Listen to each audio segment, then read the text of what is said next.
All right, Justin Franson here with Richard LaPlante. We are on live today with you. Thank you so much for joining us on our Go Beyond Summit, Richard. It is my great pleasure, Justin. Well, we were introduced through a mutual friend of ours, Mark Harrington, and Mark is the consciousathletes.com, and he's just unbelievable as far as working with athletes and corporations. And when he threw out your name, I just respect his opinion so much because he's so wise. I think he predicted the president a year and a half before the president became the president. He just knowing the universe and that. Well, that's grounds for listening to him. I know. I mean, it was crazy. Not whether he wanted it or not, I don't know, but he predicted it. So it was just unbelievable, his wisdom. So to have you on, it's really special. So for everyone who doesn't know Richard, he's published 14 novels. And so he's had a life before this as far as in the fitness and breathing world. And right now he is an expert in breathing. And we're going to talk about breathing.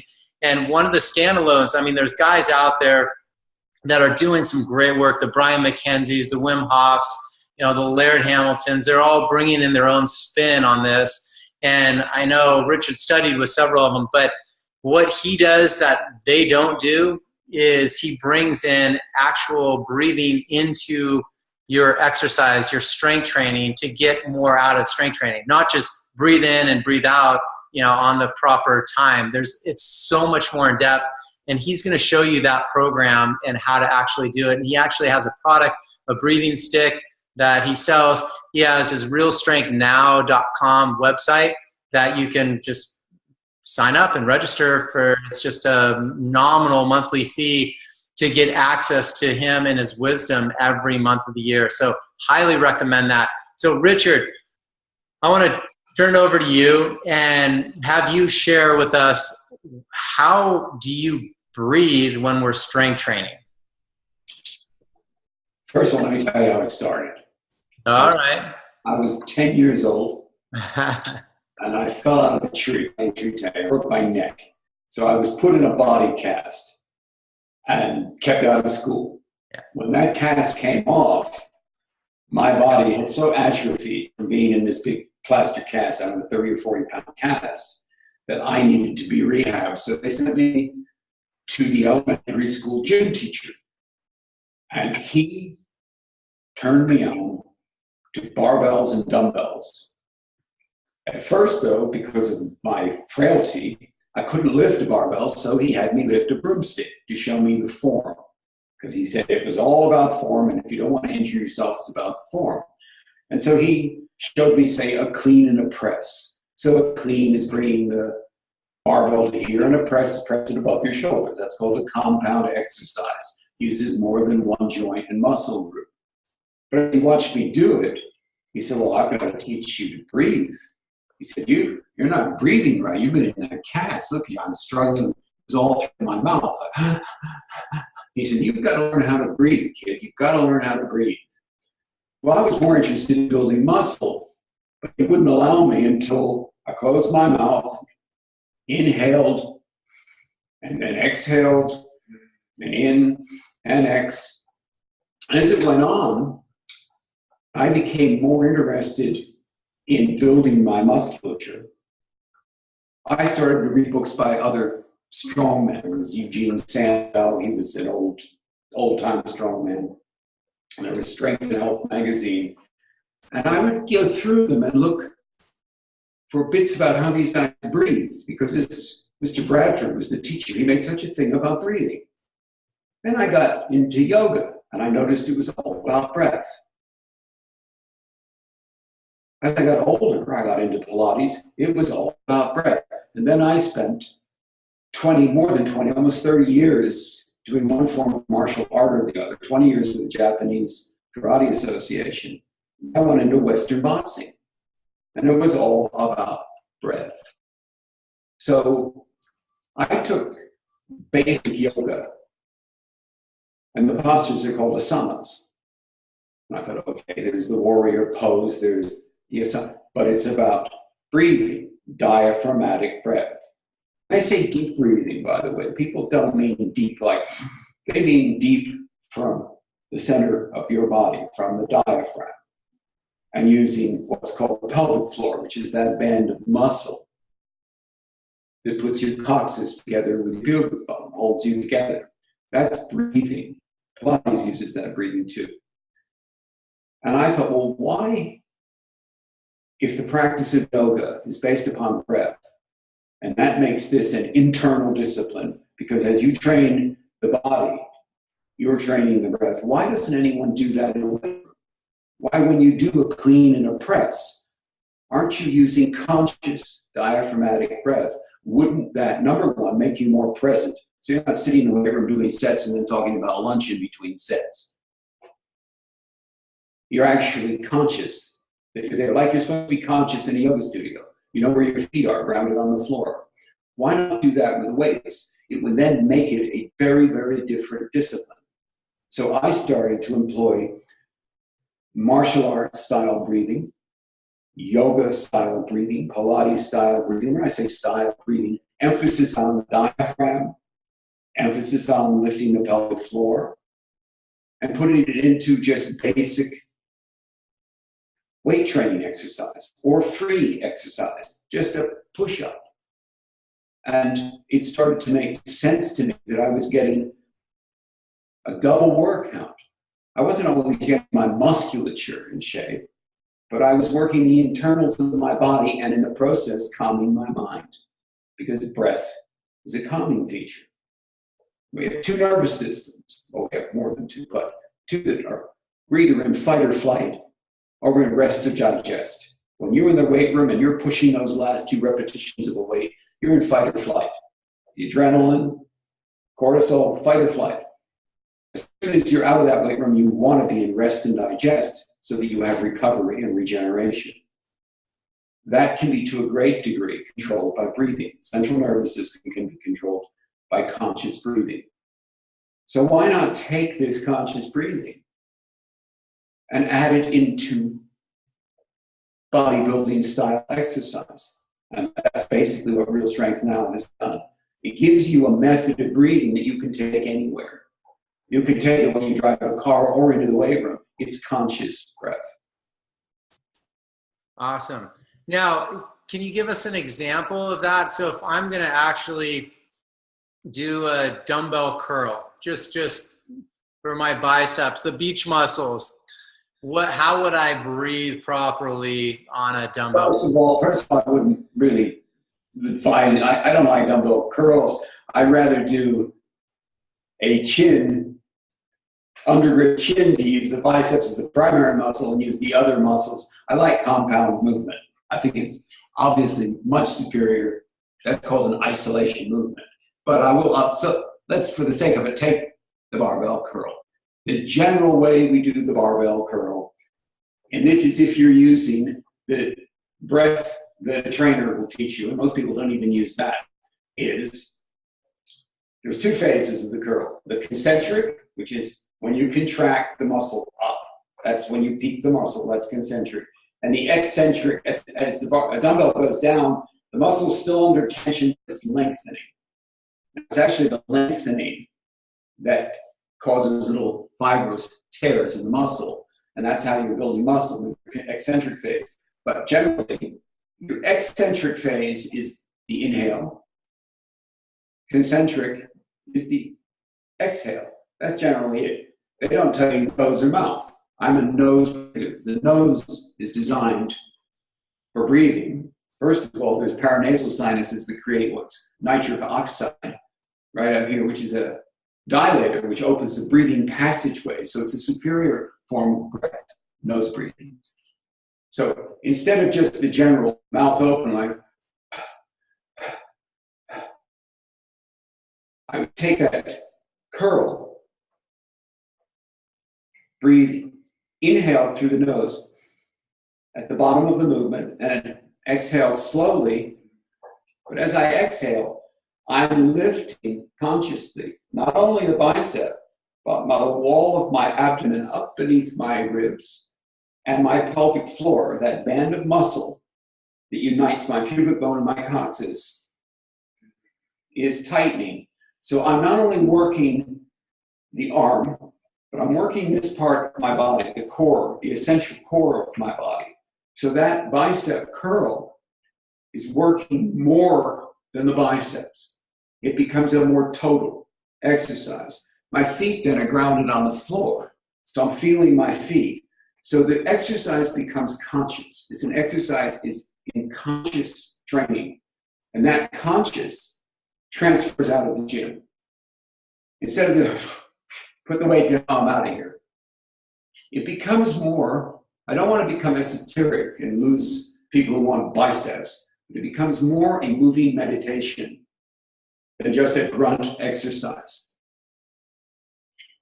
Generally done slower, and the eccentric phase slower than the concentric. And the breath to match the phase. Sometimes if I want to be slow with the eccentric or lengthening phase, I'll breathe more than once. Instead of just, it can be. And I'll also use visualization. You think, if you're working, don't forget now, we're still working this area here. Pelvic floor, abdominal muscles. But I'll visualize the bicep, and each time I come up, I'm going deeper, deeper into the fibers of the last two repetitions. The last two repetitions, you're digging into the fast twitch fiber. They're the repetitions where you don't want to go further. That's your fail, either psychologically or physically fail. You're deep into the fast twitch fiber.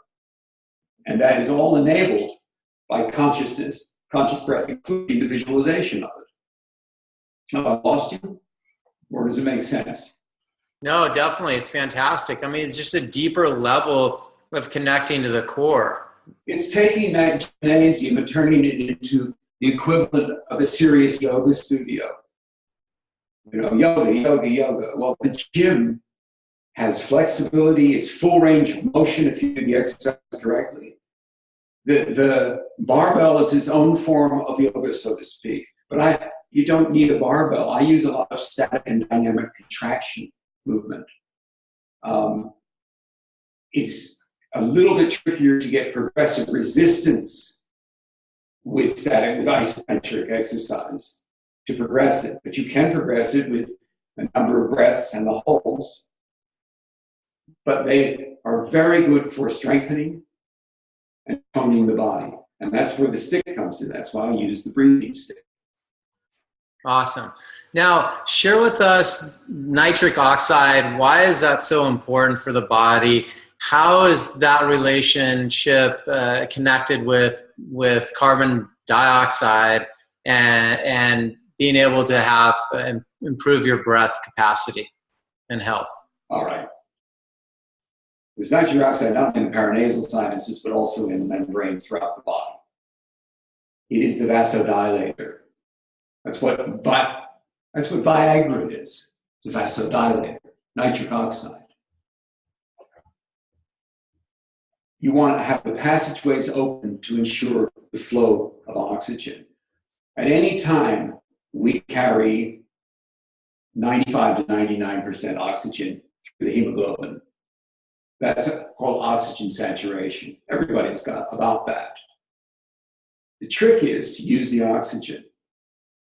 The trick to use the oxygen is carbon dioxide. People go, oh, that's a waste gas.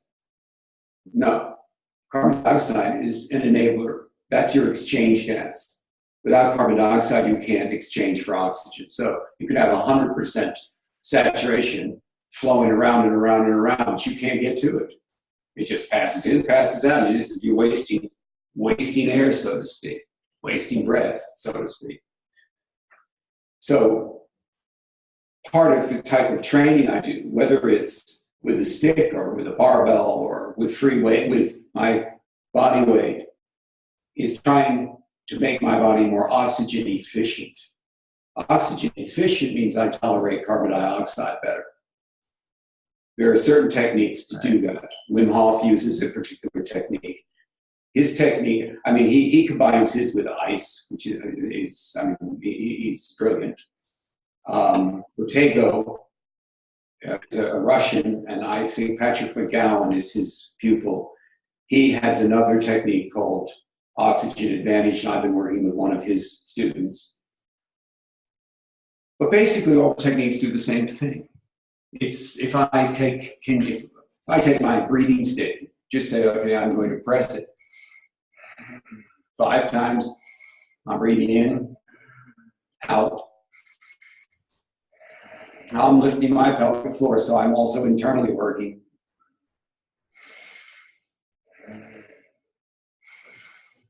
Now I'm going to pause on the exhale and continue the movement. What this is doing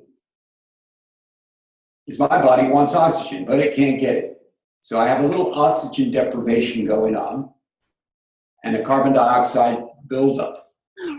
So eventually, what will happen is my brain will set itself to tolerate more carbon dioxide, which will make me more oxygen efficient because I'll be able to use more oxygen, more exchange, so that 95 to 99% that's flowing through my body gets used as opposed to flow in, flow out, flow in. Let's have no wasting my breath. I'm not wasting my breath. What this will eventually do is cause me to breathe fewer times per minute. But I'm not talking about breathing like this. I'm talking about breathing little breaths, light, small breaths. In martial arts, sometimes you look at your opponent's midsection to see how he's breathing, because maybe you want to catch him on the inhale. So you have to see. Great martial artists, you can't see him breathe or her breathe. You just can't see breath. It's belly breath. But they're so efficient with the use of that breath that it's imperceptible. They always say, breathe until you can't be heard breathing. Breathe until you can't hear yourself breathe. Breathe until you can't feel yourself breathe. So it's oxygen efficiency. So if you take that oxygen efficiency and apply it to a weight room, say we're doing a seated chest press. Now, don't forget, I'm using that abdominal breathing, diaphragmatic. So pelvic floor is getting exercise. But say I hit 8 reps. That's all I can go. Now I'm going to anaerobic metabolism to get those last 2 reps, because that's all I could do on my current aerobic capacity. I can increase that aerobic capacity by becoming more tolerant of CO2. Instead of hitting anaerobic on 8 reps, I may get to 10. So that becomes a 12 repetition set. So you go, does it make you stronger? Yes. Make you more endurance? Yes. The way you use oxygen is key to everything I'm talking about. It's key to the yoga studio, the weight room, to the dance floor. It's key. You're efficient. You want the body to be efficiently using the oxygen you inhale through your nose. And the reason the nose is more efficient than the mouth is the nose creates nitric oxide. It also is a narrower passage. So there is a slight, it's too much air in, too much CO2 out. The nose is meant for breathing. I try to train when I train without opening my mouth at all. Sometimes if I'll hit repetitions that are really, really, as far as I'm in anaerobic, I'll exhale through my mouth, but I'll purse my lips to control the exhale. So instead of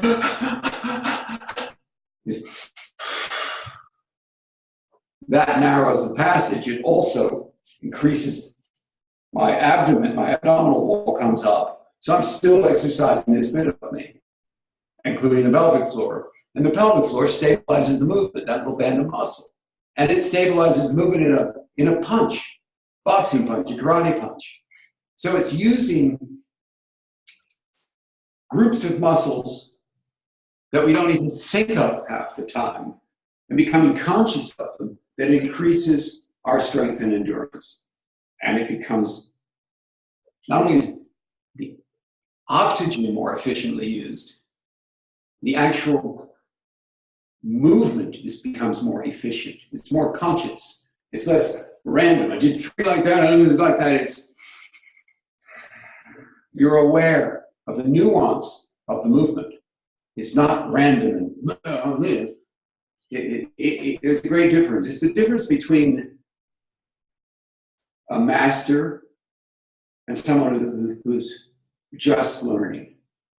Just learning. And most people never go past the just learning bit. They get a conditioning coach or a strength coach, and they go, okay, do 8 reps here. And what do you have for lunch?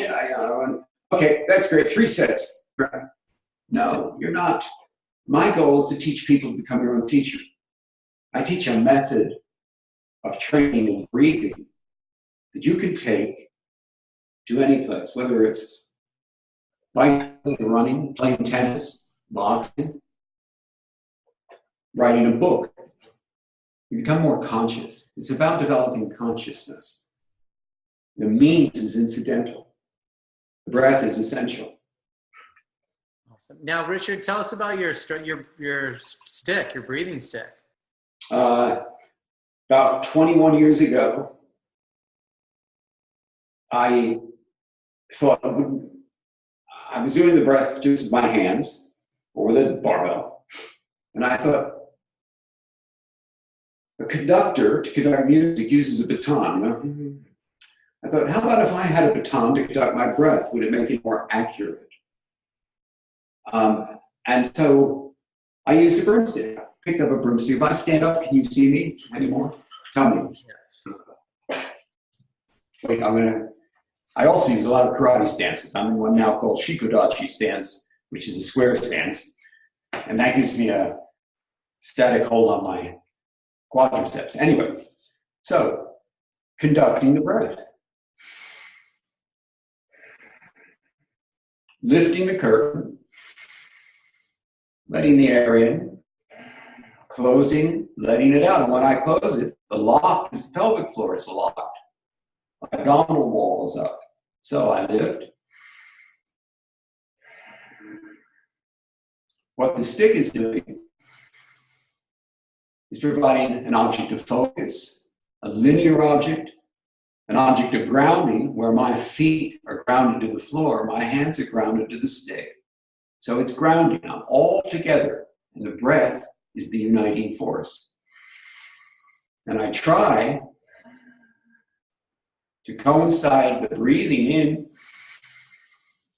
and the breathing out with a conscious movement of the stick. So it's not willy-nilly, it's just here it comes. I'm opening myself to breath. Closing. I can also use the stick if I breathe in here and then push against the stick. This hand this way, this. Compressing the stick. There goes my chest in a static contraction. If I breathe in, breathe in again and pull the stick apart. There goes my back muscles in a static contraction. So the stick can also be used as a strengthening device. I can work out totally with the breathing stick. I do squats with it. No, it has no weight. And that progressive resistance is done by increasing the breath with the contraction. Because in order to progress with strength, you have to progress with resistance. So it was a broomstick, and then I had an Aikido man make me, he's a woodworker, make me these beautiful sticks, which is what I use in my classes. But stick's the focal point. Object of attention guides the breath, keeps me conscious. Feet on the floor, hands on the stick. I love it. I mean, such a simple message. Learn how to breathe properly and get stronger, period. It's not lift more and get stronger. It's breathe more efficiently and get stronger. Correct. So simple. Awesome. Richard, thank you for that wisdom and so many take-homes for everybody. You guys, realstrengthnow.com, RichardLaPlante, check him out. Get on his monthly deal and learn and just keep growing on this. This is awesome. I mean, everyone's talking about breathing now. It's kind of like the big buzz, but no one's talking about it in this fashion. And that's why, he's on and not everyone else. Because it's not about jumping in a cold plunge and warming your temperature up. I mean, that's great. Meditation, you just click on a spot in your brain and you could warm your temperature up. But that takes practice. That's a meditation. So this is like something that you're doing every day you go to the gym that you can incorporate into your life and get stronger and more efficient and have a better VO2 max. I mean, this is the essence of performance, and that's why I love it so much. So you guys, he's in Ojai, if you ever want to reach out to him as well. And so thank you, Richard, so much. Any final words of wisdom for everybody? I hope I didn't go on. I hope I didn't know too much in some way. I get very into this. Sometimes simplicity is the best. I hope I remain simple enough. But no, I enjoyed it thoroughly. Obviously, I'm passionate about this. Happened since I was a little boy. And thank you very much for the opportunity to be on. You bet. My pleasure, Richard. RichardLaPlante, thank you so much. We'll talk to you soon.